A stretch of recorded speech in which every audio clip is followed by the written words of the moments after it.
I think about transformation and something that's been really important and transformative in my life, I think a lot about my childhood and what the things that I longed to be that I wasn't. The defining moment in my life is when I decided to go online. I decided to go to a library and look up if it was possible to transition and become a woman. It's one of those moments where you just go for it and you never look back, and you're exposed to a certain truth about yourself that you can no longer ignore.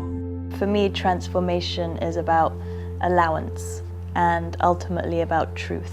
Because when you allow and accept the truth of who you really are as a soul and, you know, who you are as a person, I feel like, you know, the world is your oyster. In my teen years that I discovered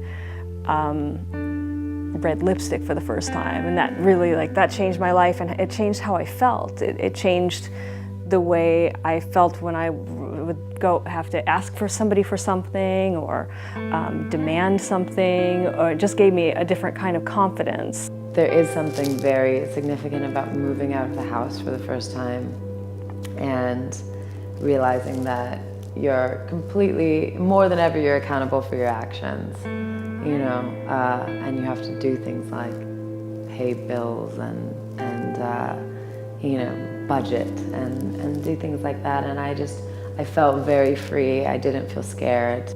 You go through many different sort of coming of ages. You go through the one of being a teenager, and then I was at that time making Palo Alto. I was going through one of being a kind of forging my way as an adult, and now I'm doing that again, and I think each couple of years you kind of go through that.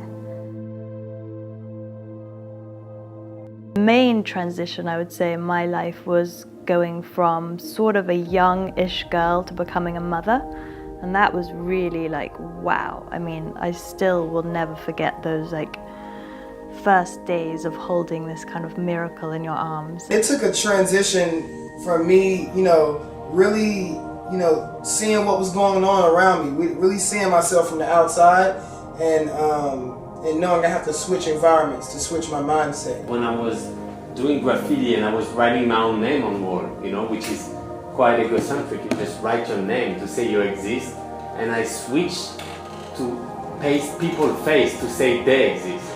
I think that was a big transition for me, because it switched the whole walk from doing graffiti for myself to doing faces for the world. When I came to New York, it was really transformational, for instance. And but what happened was that my mother passed away. So something that came in as a real bad, as a real sad, as a real, you know, disturbing, you know, part of my life, you know, translating to this open door. And then we all talk about, you know, one door closed, the door's open, you know, this whole thing. I think it's quite true, actually. Because, I mean, I was really, really young, and I probably wouldn't have been here today if my mother hadn't passed away.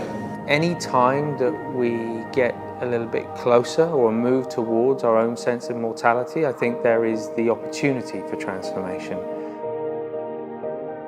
I think permanence is an illusion. Every time I've thought, you know, that things are the way they are and I like the way they are, I'm always reminded somehow that that change, transformation is actually what is happening. In being present, in letting go, in stepping out of the inner commentary and dialogue that we have going 24/7, actually we are transformed in that moment.